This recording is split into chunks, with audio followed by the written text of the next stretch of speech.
Olá, pessoais, boa noite, bom fim de tarde aí para quem está por aqui no Brasil. Aqui, para mim, são 18 horas e 7 minutos, então, boa noite. E hoje já mando logo um boa noite especial para minha mãe, que está a postos me ouvindo. Mãe, beijo para a senhora, curta aí a nossa live, o encontro de quarta-feira. Essa semana estou feliz, minha netinha fez 5 anos na segunda-feira, Valentina, festa, só alegria, e o Jorginho, meu neto, fez 5 meses, e então aqui em casa só festa com a criançada, então estou feliz, essa semana muito feliz para mim. Um beijo para todo mundo que está aí, olha, gente de longe, de perto, esperando o pastor que tem coragem de falar a verdade, da verdade. Ai, Deus te ouça que seja verdade. Amém. Um abraço diretamente de Maceió, Altamira, Pará, Londrina, legal, Alagoas, Japeri, Rio de Janeiro, enfim, um beijo para vocês, obrigado, muito bom estar aqui. Vai pensando aí nas suas perguntas para depois você jogar no chat. Lembra, semana passada foi bem legal, recebi várias considerações que as perguntas foram ótimas e aquela dica de você mandar uma vez só, que a equipe pega a sua pergunta, foi legal. Acho que o pessoal que gosta de criar caso também se comportou bacana, eu achei educado, civilizado, foi muito bom. Estamos melhorando, estamos aprendendo, né, a conversar, isso é bom demais. Hoje eu tenho uma questão para conversar com você que está no meu coração desde a semana passada. Eu resolvi falar sobre isso e é complexo o que eu vou falar hoje. Mas se não é para falar de coisas complexas, é melhor a gente não fazer nem live, né? Se não é para falar o que importa, né? Eu lembro dessa história que o Eduardo Galeano conta de que um missionário foi falar com um cacique lá na Bolívia e o missionário falou e ao final o cacique falou para ele assim: olha, o senhor coça e coça bem, mas onde o senhor coça, não coça. Então, se é para coçar onde não coça, melhor não fazer live. Então, eu quero tocar nesses assuntos e repartir com você um peso do meu coração e as minhas reflexões. Estou pensando alto, me ajuda a pensar também. Eu queria começar contando para você que a semana passada eu conversei com um irmão chamado Munter Isaac. Ele é cristão, ele é palestino, e ele é pastor da Igreja Luterana lá em Belém. E ele me contou, compartilhou comigo a situação dos palestinos, do povo dele, e especialmente da igreja palestina, né, dos cristãos palestinos. E eu ouvi as histórias dele e acolhi o seu coração com sofrimento, com dor, e foi uma conversa triste, né? Porque eles estão em guerra, mas foi muito abençoada, fui muito abençoado em conhecê-lo e conversar com ele. Quem sabe ele venha ao Brasil e a gente possa recebê-lo aqui. Mas das coisas muitas que ele me contou, do que ele falou comigo, uma que me causou um impacto e eu coloquei nas minhas orações e estou refletindo sobre isso esses dias, é que ele falou sobre a igreja, e ele usou a expressão, existe uma igreja na Palestina, existem cristãos em Belém, existem cristãos palestinos.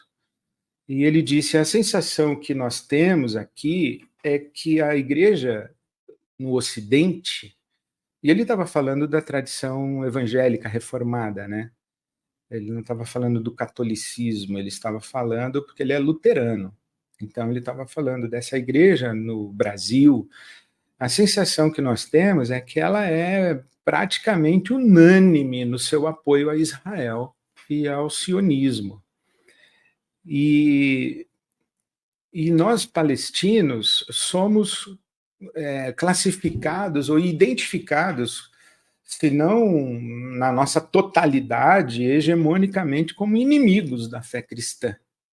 Mas existem cristãos aqui na Palestina, existe uma igreja aqui que está invisibilizada, que está sofrendo, que está sendo morta, que está... Sim, os cristãos estão morrendo na faixa de Gaza também, morreram muitos cristãos. E nós conversamos sobre o papel da igreja no meio de um conflito. E concordamos que a identidade cristã, ela é sacrificada por identidades étnicas, políticas, ideológicas, por identidades outras, né, que acabam sobrepujando e abafando a identidade cristã. Né? Então, a minha provocação com ele, a minha pergunta foi se era possível afirmar a identidade cristã como acima das outras. Sim, evidente que foi o nosso... concordamos em absoluto sobre isso, que sim, a identidade cristã é determinante, porque para quem leva a experiência religiosa e a experiência espiritual à vera, né, não é a brinca, é a vera, a identidade religiosa é determinante de todas as outras. A Bíblia fala isso, né, que Jesus é o Senhor. E Jesus disse, não é possível servir a dois senhores, você tem que escolher qual senhor você vai servir. Se você vai servir o senhor da sua identidade étnica, se você vai servir o senhor da sua identidade ideológica, política, do seu interesse econômico, ou se você vai servir o Senhor Jesus. Nesse caso, é óbvio para nós que sim, ninguém vai colocar Jesus como um apêndice secundário ou periférico da sua identidade, e o compromisso com a fé num compromisso periférico. Então, mas a questão, para mim, aí, é que foi a nossa conversa andou para esse lado, aí foi para esse lado, é se é possível a gente afirmar: eu não sou palestino nem judeu, eu sou cristão.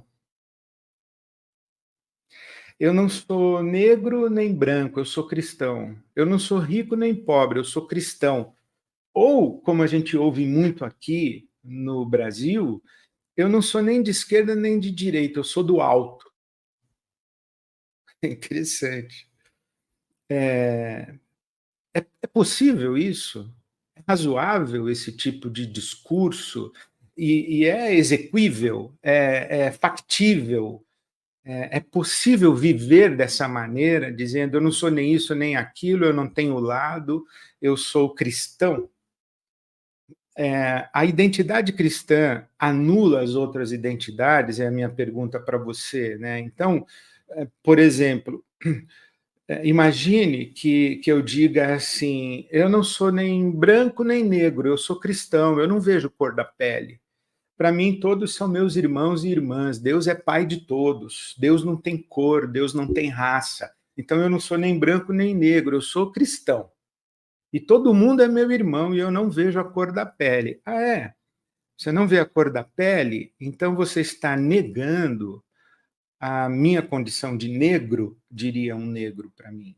Você está negando a minha história como negro, você está negando a minha ancestralidade, você está negando a injustiça racial e o racismo estrutural. Você está negando o pacto da branquitude. Você é cristão, né? Não tem cor. Então, você está negando o pacto da branquitude. Eu acho muito interessante que quem não toma posição e fica nessa postura de eu não sou nem isso nem aquilo, é quem está ou distante do conflito e não é afetado pelo conflito, ou está no conflito do lado de quem tem o privilégio. Então, eu, como branco, por exemplo, eu digo assim, eu não tenho lado, eu não sou nem branco nem negro, eu sou de Cristo e para mim todo mundo é irmão e irmã, e eu não vejo a cor da pele.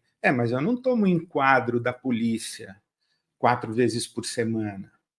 Eu não estou morrendo, eu não moro na periferia, eu não estou marginalizado na minha estrutura social, eu não estou marginalizado na minha história no meu país.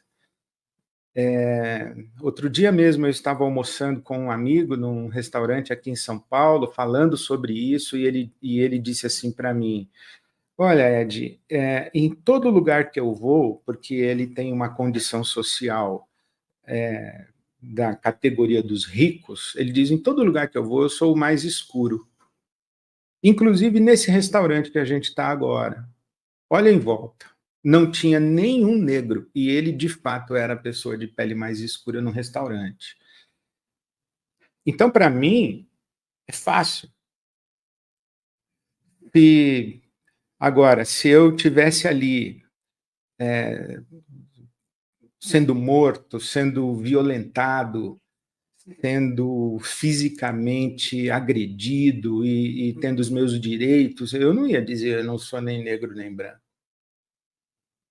Eu acho interessante. Agora, imagina o pastor Isaac, lá em Belém, domingo no púlpito da igreja dele, falar assim: olha, eu não sou nem palestino nem judeu, eu sou de Cristo.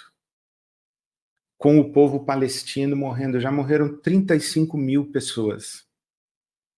Aí eu diz assim, mas tem vítimas dos dois lados. É verdade, tem vítimas dos dois lados, mas a proporcionalidade das vítimas, essa ideia de que tem dois lados, é verdade. Uma pessoa branca morre num assalto, num latrocínio, e um policial morre no cumprimento do seu dever, e nós somos solidários a todas as famílias que perdem pessoas queridas. A vida de um ser humano, não importa quem seja esse ser humano, ela é sempre lamentada quando da sua falta, e reverenciada.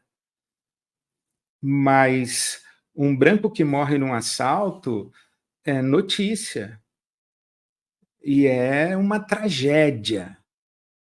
Agora, os pobres pretos e periféricos que morrem no Brasil, eles são estatística. Eles são um projeto de segurança pública, a morte das pessoas negras, da juventude negra. Sabe que morreram 35 mil pessoas em Gaza. E no Brasil, morreram 39 mil pessoas com morte violenta.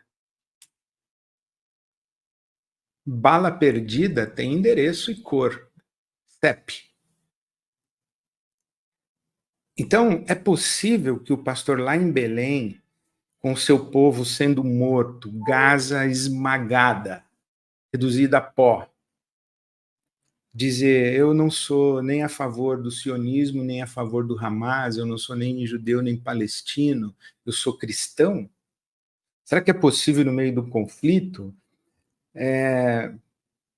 Será que... O que você acha que o Martin Luther King, por exemplo, ele fez? Ele falou assim: eu não sou nem a favor do negro nem do branco, eu sou pastor, eu sou cristão, eu não me meto em política, eu não me meto nesses assuntos, eu prego só o evangelho. E os negros não podem entrar num restaurante, sentar num assento vago num ônibus, não podem beber água no bebedouro, não podem votar, não tem direito de cidadania. Aí vem o cara dizer assim: não, eu me meto nessas coisas, eu prego só o evangelho. É possível isso? Não é. Claro que a gente tem que ter um lado. É óbvio que a gente tem que ter um lado. E o lado, conforme a Bíblia nos ensina, pelo menos eu acredito, né? Assim que eu tenho ensinado e tenho vivido, que o lado é sempre o lado da vítima. Na Bíblia Sagrada é o órfão, a viúva e o estrangeiro. O estrangeiro, para nós, talvez fosse o refugiado. O órfão, a viúva e o refugiado. E quem é o órfão, a viúva e o estrangeiro? É o sujeito que perdeu tudo. O órfão não tem pai nem mãe, ele está sozinho no mundo, uma tragédia bateu na casa dele. A viúva também perdeu seu marido, ela perdeu a sua fonte de subsistência, e o estrangeiro, ele teve sua terra invadida, tomada, ele foi expulso, ele está sofrendo perseguição, e ele teve que ir embora do seu país, da sua cultura, da sua casa. Então, são pessoas vulneráveis. Essas pessoas, o órfão, a viúva e o estrangeiro, que as leis bíblicas protegem, são pessoas em condição de vulnerabilidade e são pessoas vitimadas, ou por um infortúnio da vida, ou por uma tragédia política social, e por uma violência social. Então, está claro. Agora, eu, como cristão e como pastor, eu tenho que ter lado. Agora, a questão é a seguinte: se eu fosse judeu, sendo cristão, morando em Jerusalém, eu ia estar do lado do Israel. É claro. E se eu fosse palestino morando em Belém, ou morando na faixa de Gaza, eu ia estar do lado do povo palestino. É claro que eu estaria, porque é a minha identidade étnica.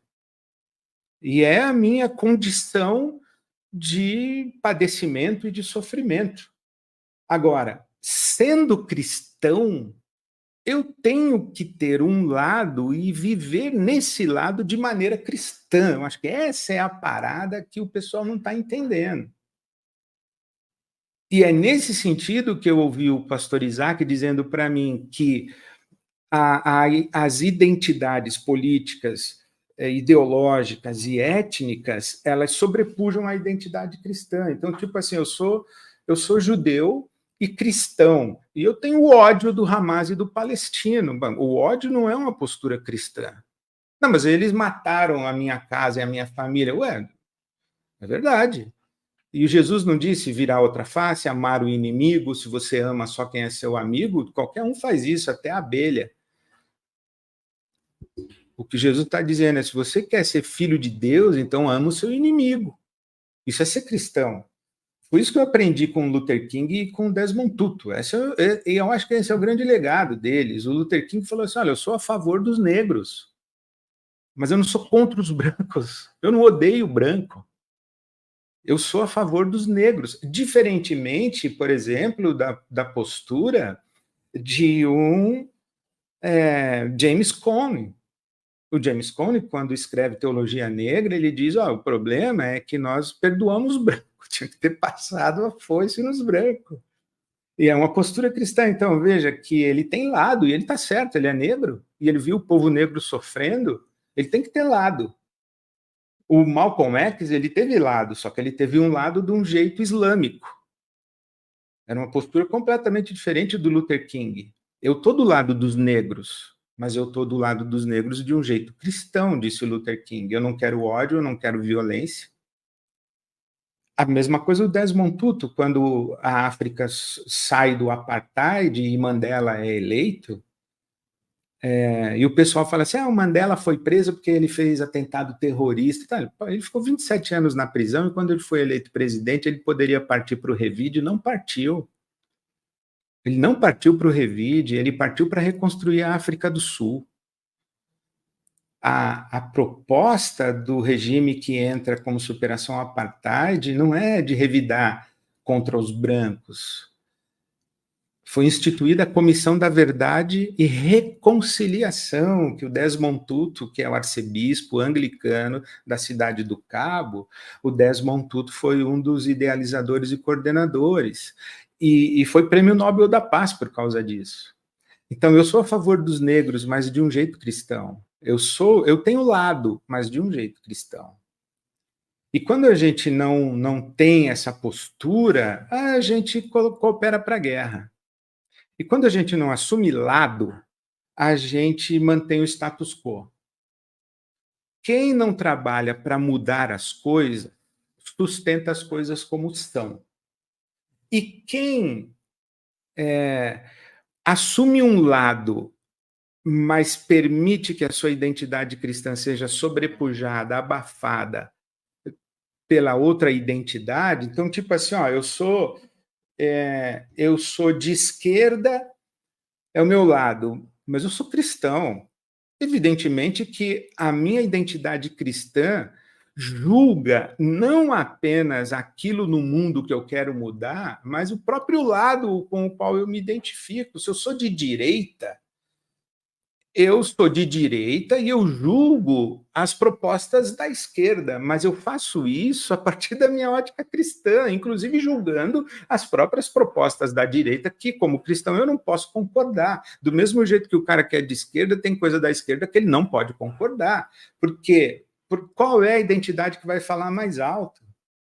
Eu sou cristão e sou corintiano, mas aqui é Timão e eu vou rachar a cabeça dos porcos, da porcada. Não, não é assim. Eu vou torcer pelo meu time, no caso eu sou santista, né, claro. Mas é claro que eu vou fazer isso orientado e guiado pela minha identidade cristã. Quer dizer, é isso que eu entendo. E o que eu vejo é que é muito difícil dialogar hoje no Brasil quando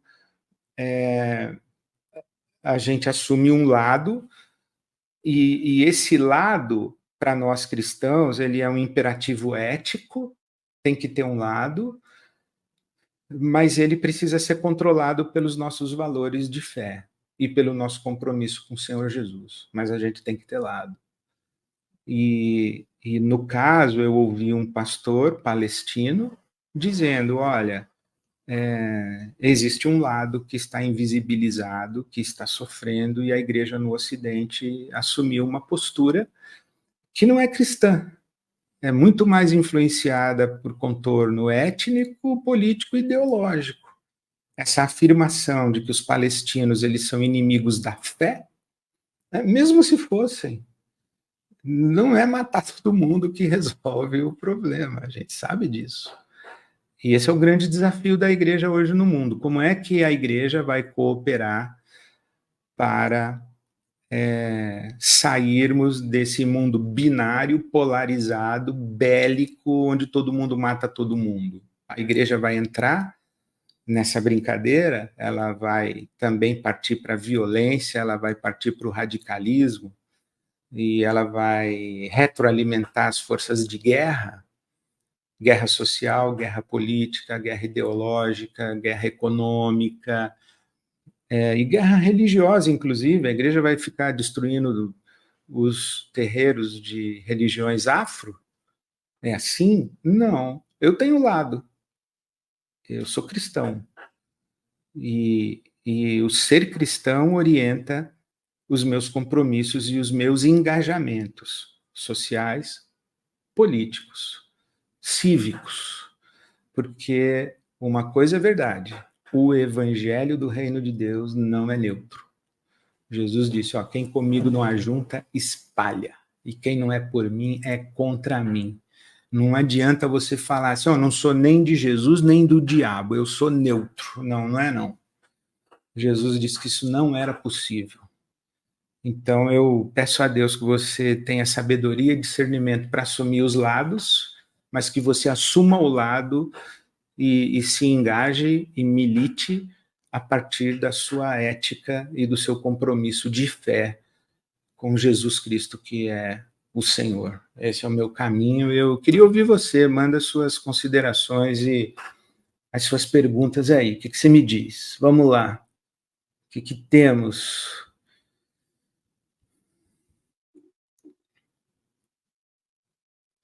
Ai, ai, ai. Rapaz, olha, quarta teoria política do Alexander Dugin.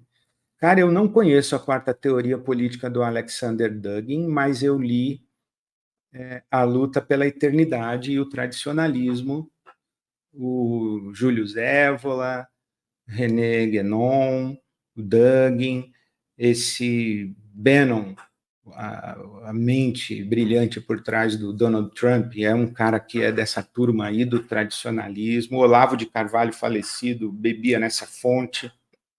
E eu não conheço, mas não gosto. Eu não tenho a menor simpatia por esse pessoal aí, não, do tradicionalismo. Beleza?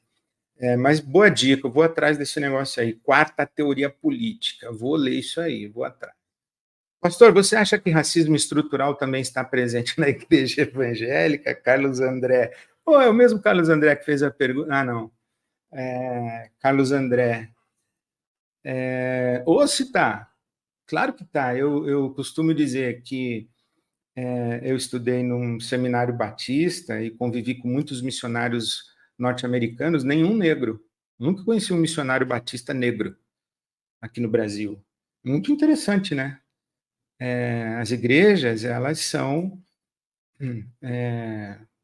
segmentadas social e eticamente. Inclusive, sobre isso daí, Carlos André, é muito interessante. Foi muito popular aqui no Brasil, um tempo atrás, o conceito de crescimento de igreja, a escola de crescimento de igreja do Donald McGavran, do seminário de Fuller, na Califórnia, em Los Angeles, em que ele falava sobre evangelização de grupos homogêneos. Branco evangeliza branco, preto evangeliza preto, japonês evangeliza japonês, as igrejas étnicas, sociais, igreja de rico, igreja de pobre, a igreja de surfista, a igreja de galera jovem, igreja de yuppie, igreja de, enfim, e aí vai.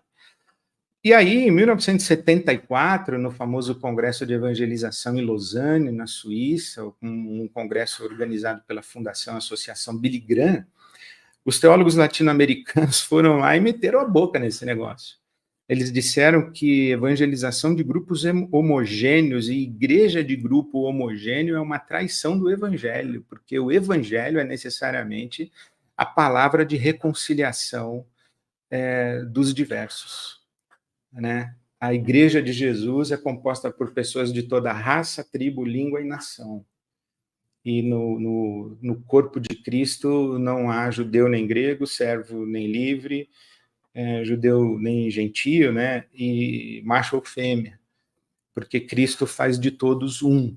Só que eu reafirmo o que eu disse lá atrás, o fato de Cristo nos fazer um não anula as nossas identidades e em Cristo a gente faz a autocrítica da nossa identidade histórica e de quais as consequências e implicações da nossa identidade para a unidade e a fraternidade social e o bem comum, se eu estou do lado de quem é problema ou se eu estou do lado de quem é vítima, e se eu sou o quê, né? Então, sim, mas respondendo a sua pergunta, sim.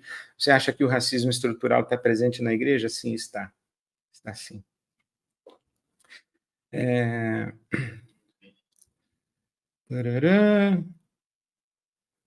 Beijos aí para vocês. Boa noite, pastor. Karina Lima. Oi, Karina. Boa noite. Obrigado. Gostaria de fazer o curso sobre crises de fé. Qual a próxima turma? Ainda dá para entrar nessa?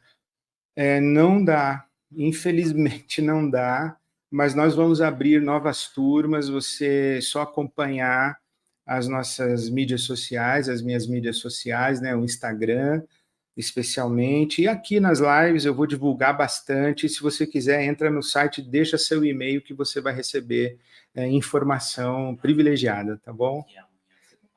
E para quem está inscrito, amanhã, quinta-feira, é a segunda aula. Semana passada foi a primeira aula, o tema foi Bíblia, amanhã o tema é Deus. Deus é um dos temas das crises de fé. Amanhã vamos conversar sobre isso aí. Então,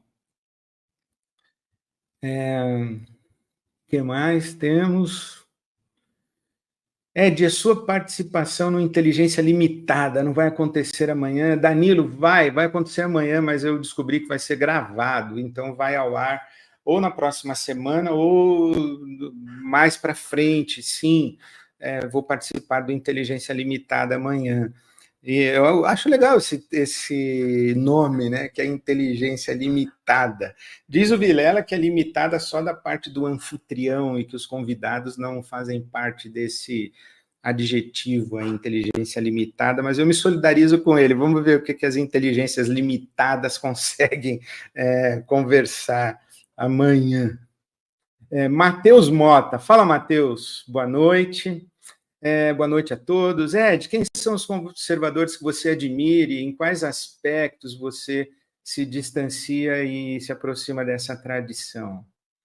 Olha, que eu admiro dos conservadores, eu já li Burke, Oakeshott.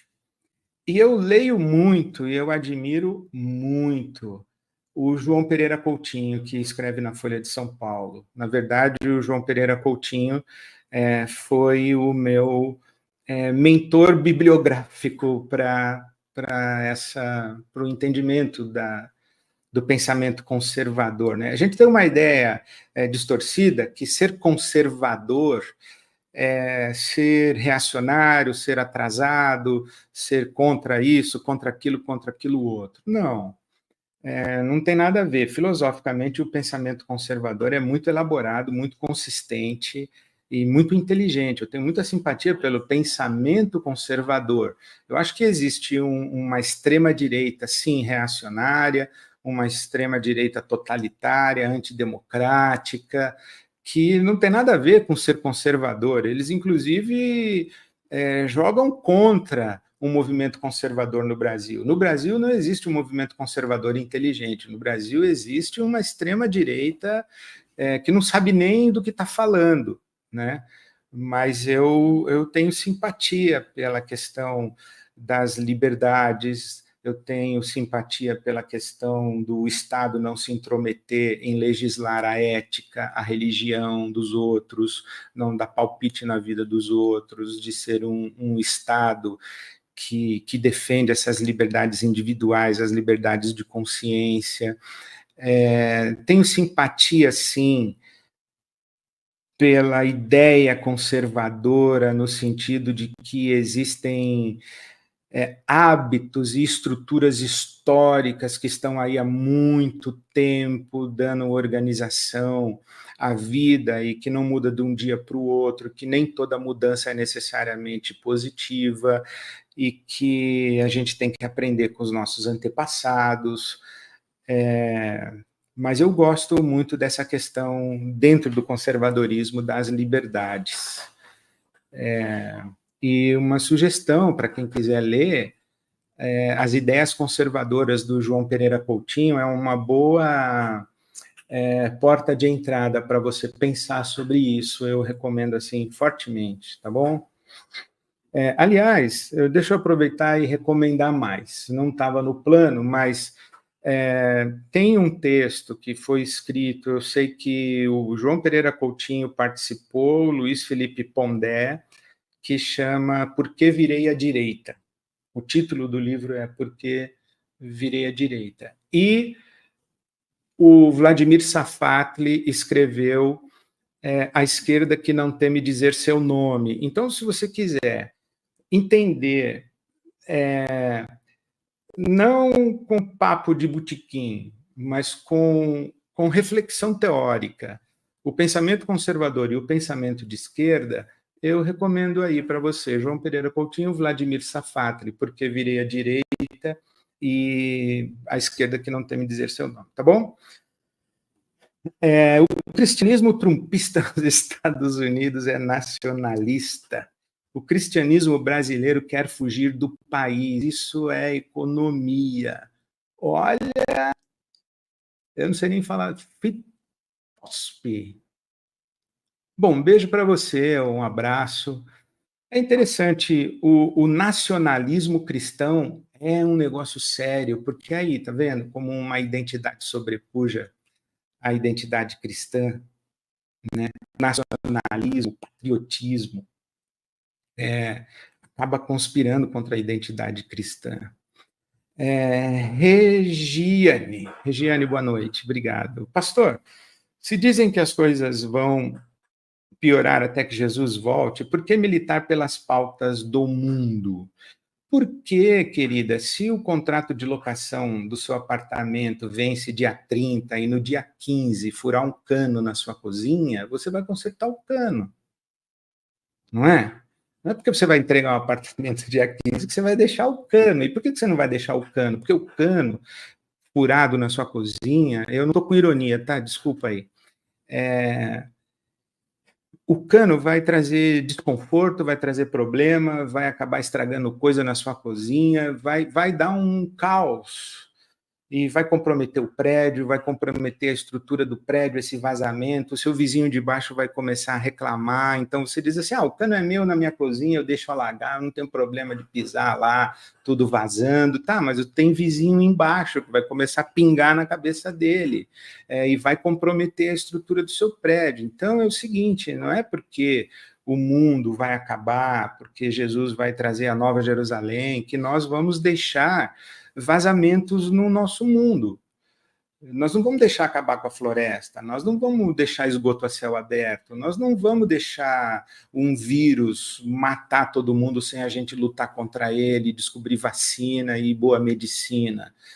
Por quê? Porque todas essas coisas, os canos vazando no nosso mundo, trazem sofrimento, destruição e morte. Então a gente tem que lutar contra a morte.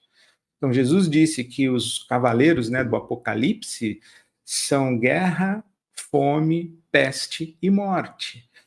Então, nós vamos deixar os cavaleiros andando aí, tudo bem? Não, o mal precisa ser obstaculado.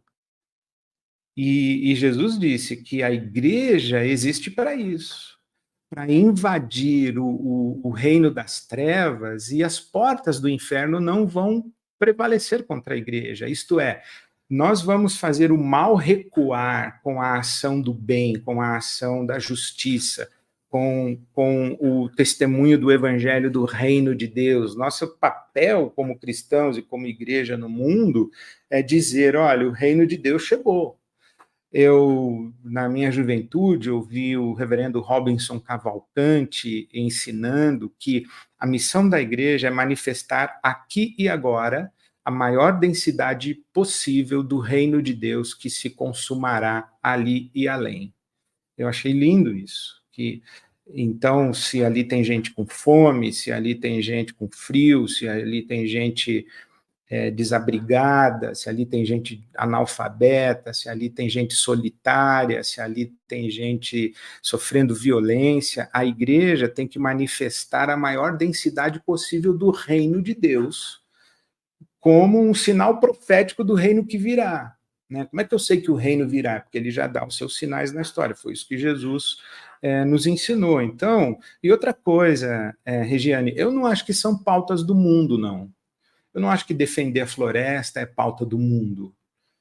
É pauta do evangelho, e é pauta bíblica, é pauta espiritual.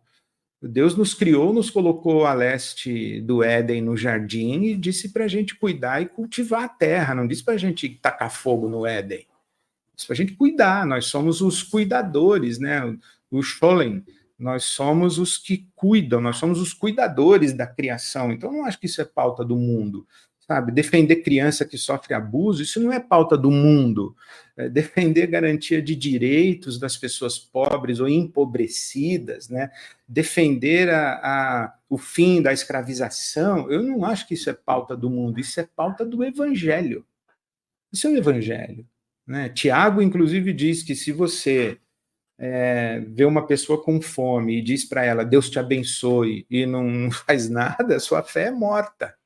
Então, a nossa fé viva, ela é comprometida com a solidariedade humana, com o amor ao próximo. Então, isso não é pauta do mundo, não. É pauta do evangelho, né?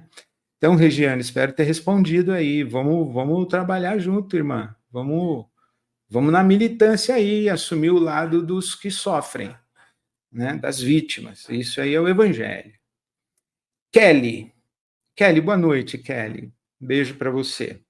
Para você, pastor Ed, qual a diferença de conservadorismo e fundamentalismo? Vixe, eu não sei se você responder isso, Kelly, mas a princípio soa para mim que conservadorismo é uma escola filosófica e fundamentalismo é um fenômeno religioso. É muito interessante isso. Se eu entendi bem o que é o conservadorismo, ele desconfia de todo sistema de pensamento totalitário e total. Ele é sempre da suspeita.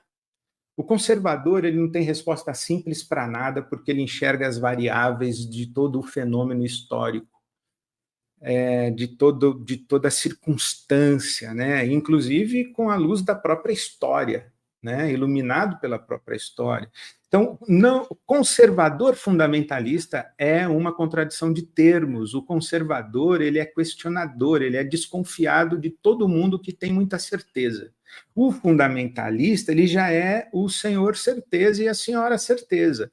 O fundamentalismo é uma postura de abraçar a sua versão da verdade como única, e fazer isso impondo a sua verdade contra os demais. Então, o fundamentalismo e o radicalismo islâmico, o fundamentalismo judaico, o fundamentalismo cristão, por exemplo, foi o fundamentalismo judaico quem matou Yitzhak Rabin, primeiro-ministro de Israel, não foi o Islã, não foi o muçulmano, não foi o Hamas que matou Yitzhak Rabin, foi o fundamentalista judeu.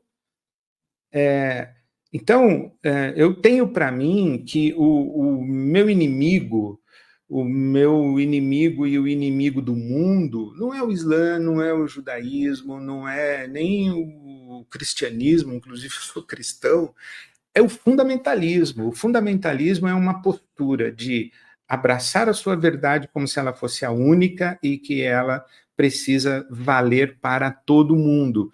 E o fundamentalista, inclusive, ele é bem intencionado, ele acha que a verdade dele vai fazer o bem para o outro, e tanto vai fazer o bem para o outro que o outro tem que aceitar a verdade dele para o bem dele.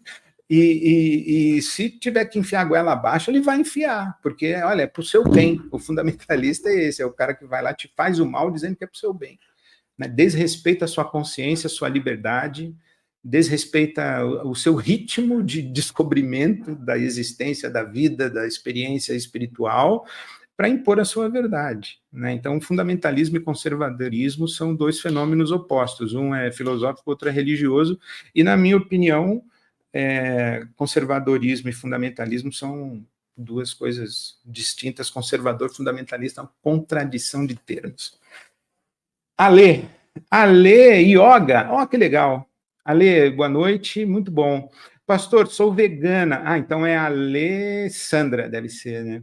Talvez. Ale Zeponi Yoga. Um beijo para você, obrigado pela interação aqui. Pastor, sou vegana e defendo que, no princípio, era essa a essência do plano de Deus, além, claro, do planeta que sofre drasticamente o resultado da alimentação onívora. Qual a sua opinião sobre esse tema? Olha, eu acho que você tem razão, né? A carne, o consumo dos animais, ele é posterior à narrativa da criação do Gênesis, você tem razão. Mas ele foi assimilado biblicamente e a Bíblia não estabelece restrição ao consumo de carne. O que a gente pode argumentar é que não é um preceito bíblico-religioso, mas é uma opção por saúde e sustentabilidade.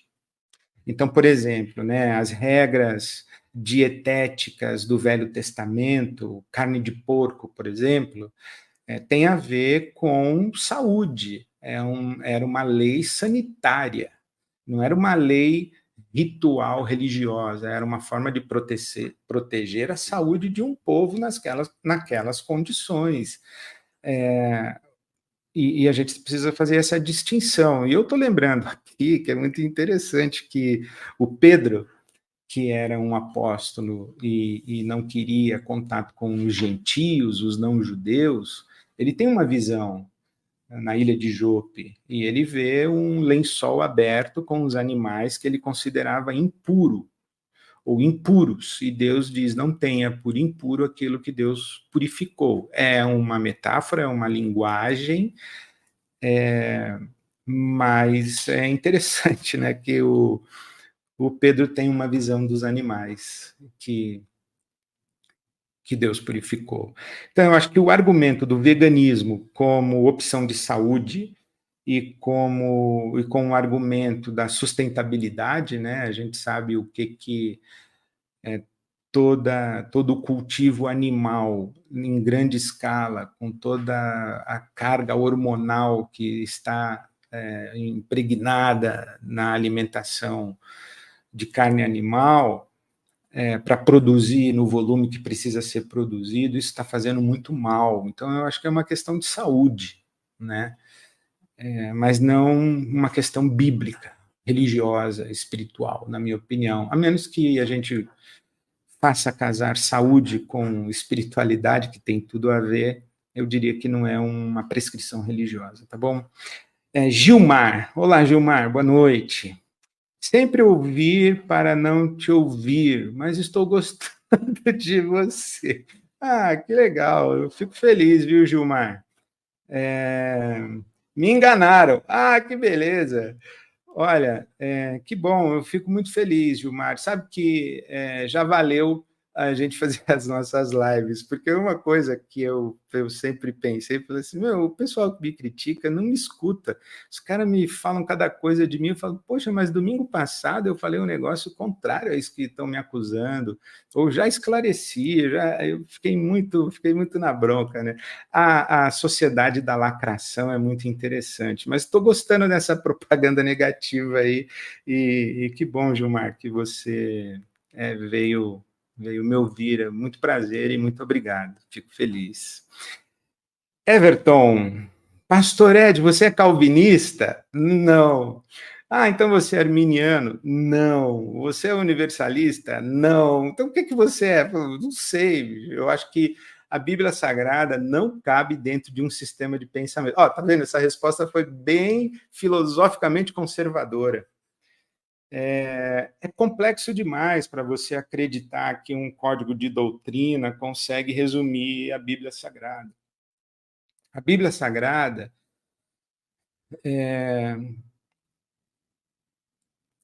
ela é um texto vivo e que não é escrita a Bíblia, né, ou escrito o texto na lógica ocidental linear, A, B, C, 1, 2, 3, isso aqui mais isso é igual àquilo. Não, a Bíblia Sagrada é um monte de textos sobrepostos, de tradições sobrepostas, e dependendo da seleção de versículos bíblicos que você faz, você chega a uma conclusão. Então, você tira versículos da Bíblia e você sustenta que o calvinismo é a doutrina correta. Aí, depois, você faz uma outra seleção e sustenta que é o arminianismo. E assim vai. Então, não. Por exemplo, então você é um teólogo da libertação? Não, tem muita coisa no calvinismo que eu acho interessante, tem coisa no arminianismo que eu acho interessante, tem coisa no universalismo que eu acho interessante, tem coisa na teologia da libertação que eu acho interessante. Mas eu não sou nem teólogo da libertação. Tem coisa no pentecostalismo que eu acho maravilhosa, mas eu não sou pentecostal. Tem coisa no luteranismo, na tradição wesleyana, e assim vai. Eu tenho muita dificuldade de me submeter a uma cartilha e a um selo e a um rótulo, eu sou isso. Eu lido com essas influências todas e lido com o texto bíblico o tempo inteiro, buscando sentido, né? E tentando aprender com a história e daquilo que já foi dito antes de mim, né? Givaldo Nascimento Júnior, Pastor Ed, gostaria de sua opinião. Judas foi salvo? Olha, muito interessante, né? Eu gostaria muito que ele fosse. A Bíblia diz que ele é o filho da perdição. Então, se a gente pegar um texto bíblico, a gente vai dizer que não. Ele é o filho da perdição. Mas tem uma interpretação muito interessante, é que a lei de Moisés diz que quando quando o sangue inocente é derramado, a justiça só é feita, a balança só se reequilibra quando aquele que derramou o sangue inocente ou quando o sangue do assassino também é derramado. E há uma interpretação que diz que Judas ele se arrependeu do que ele fez, ele jogou o dinheiro, as 30 moedas, e ele cometeu o suicídio do tipo, eu derramei sangue inocente, eu preciso morrer para equilibrar essa balança. Então, é até aqui que eu consigo ir, né? Judas. Judas. Perguntas, hein? Olá, Ed, tudo bem? Álvaro Zacarias. Olá, Álvaro, tudo bem? Fala um pouquinho para a gente sobre leitura popular da Bíblia, proposto pelo Carlos Mesters. Eu estou lendo Flor Sem Defesa, ali parece que tem muita coisa que pode nos ajudar. Olha, que maravilhoso. Carlos Mesters é um texto extraordinário, Flor Sem Defesa é maravilhoso, o outro dele procura também, Álvaro, o Por Trás das Palavras, que eu acho que, inclusive, é um texto anterior ao Flor Sem Defesa e trabalha um pouco mais questões hermenêuticas, né? Mas a leitura popular da Bíblia tem a ver com o método hermenêutico da teologia da libertação e o círculo hermenêutico, né? Que é ver, julgar e agir, olhar a realidade e buscar as perguntas. É a ideia da leitura bíblica contextual, é a ideia de que a vida pergunta, o mundo pergunta, a angústia humana pergunta e a teologia responde. E é por isso que a teologia da libertação, ela buscou o aporte das ciências humanas, né? As ciências sociais, políticas, econômicas, a antropologia, a sociologia, mesmo a psicologia, e não apenas a filosofia, porque a filosofia, especialmente essa filosofia platônica, que olhava para a realidade metafísica, né, as verdades abstratas, né, os conceitos, por exemplo, o conceito metafísico, Deus onipotente, onisciente, onipresente, essa ideia, né? A teologia latino-americana, com a leitura popular da Bíblia, o método teológico, hermenêutico, e esse método, né, especialmente o círculo hermenêutico, ver, julgar e agir, para enxergar o mundo, você tem que se valer das ciências, além da filosofia, metafísica, especialmente.